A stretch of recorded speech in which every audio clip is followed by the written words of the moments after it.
మన ప్రభువును రక్షకుడైన యేసుక్రీస్తు వారి ప్రశస్తమైన నామానికి మీ అందరికీ వందనాలు, శుభాలు. అందరూ బాగున్నారమ్మా? దేవాదేవుడు మరిక నూతన దినం దయచేసిన దేవాదేవునికి వందనాలు చెల్లించుకుంటూ ఈ దినపు వాగ్దానం ధ్యానించుకుని ప్రార్థన చేసుకుని మన పనులు ప్రారంభించుకుందాం.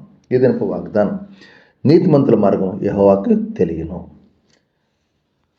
కీర్తన గ్రంథం 1వ అధ్యాయం 6వ వచనంలో మాట్లాడను.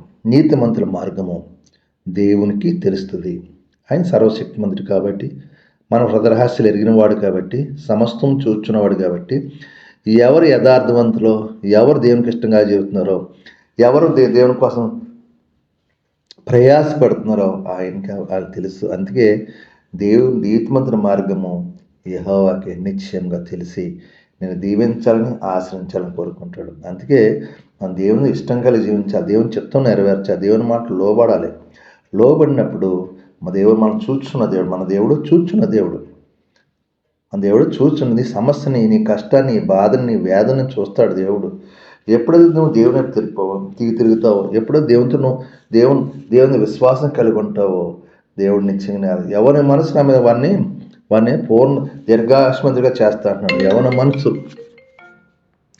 అంటున్నాడు దేవుడు. కాబట్టి ఆయనది విశ్వాసం కలిగి భయభక్తి కలిగి ఉన్నప్పుడు అనుకో, దేవుడు మనల్ని దీవిస్తాడు, ఆశ్రయిస్తాడు, కృప చూపిస్తాడు. మనం చేసే పనుల్లో మన కష్టార్జితం మనకున్న సమస్యల నుంచి విడిపిస్తాడు. కాబట్టి నీతిమంతుల మార్గము ఈ దేవుడికి తెలుసు. మనం అనుకుంటాం ఎవరు చూస్తున్నారులే అనుకుంటాం, కానీ సర్వశక్తిమంతుడు దేవుడు మనం చూస్తాం. మన సృష్టికర్త మనం చూస్తున్నాడు.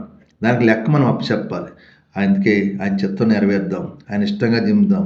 ఆయన ఇచ్చే దీవెనలు, ఆయన ఇచ్చే ఆశ్రయం పొందుకొని ఈ దినమంతా దేవుడు మనల్ని మన చేతి పని దేవుడు దీవించి ఆశ్రయించును గాక. ఆయన ఇష్టం చొప్పున నడుచుకునే కృప దేవుడు మనందరికీ దయచేయను గాక. ఈ వాగ్దానం ప్రార్థన చేయడం దేవుడు మిమ్మల్ని మీ కుటుంబాన్ని దీవించి ఆశ్రయించును గాక. ఆమె ఈ సమయంలో మీ కొరకు ప్రార్థిస్తాను. మీరు కూడా నాతో ఏకీభవించి ప్రార్థన. సర్వాధికారి, కృపగలవాడ, కనికరపు ఉండ, పరిశుద్ధాత్మ యేసు ప్రభువా, నీకు వందనాలు, స్తోత్రాలు చెల్లించుకున్నాం.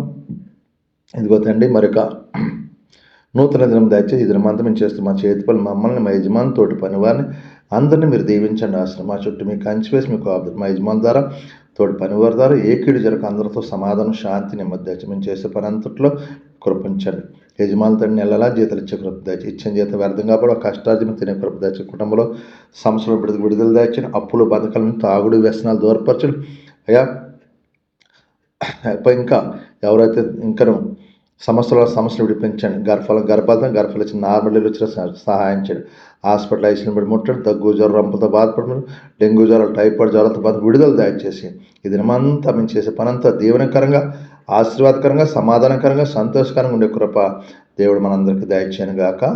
ఈ కొద్ది మాటలు దేవుడు దీవించి ఆశ్రయించును గాక. ఆమెన్. వందనాలమ్మ, వందనాలు. ఆమెన్. దేవుడు మమ్మల్ని దీవించును గాక. ఆమెన్. ప్రభువు నామంలో ఈ వీడియో వీక్షించిన ప్రతి ఒక్కరికి జీసస్ స్వస్థత ప్రార్థనా మందిరం వారి ప్రత్యేక వందనాలు తెలియజేసుకుంటున్నాము. మరి ఇంకెన్నో సందేశాలు, వీడియోలు, సంఘ కార్యక్రమాలు మీకు అందుబాటులోకి రావడానికి పక్కనే ఉన్న సబ్స్క్రైబ్ బటన్ని ప్రెస్ చేసి బెల్ ఐకాన్ని కూడా ప్రెస్ చేయాల్సిందిగా కోరుకుంటున్నామండి.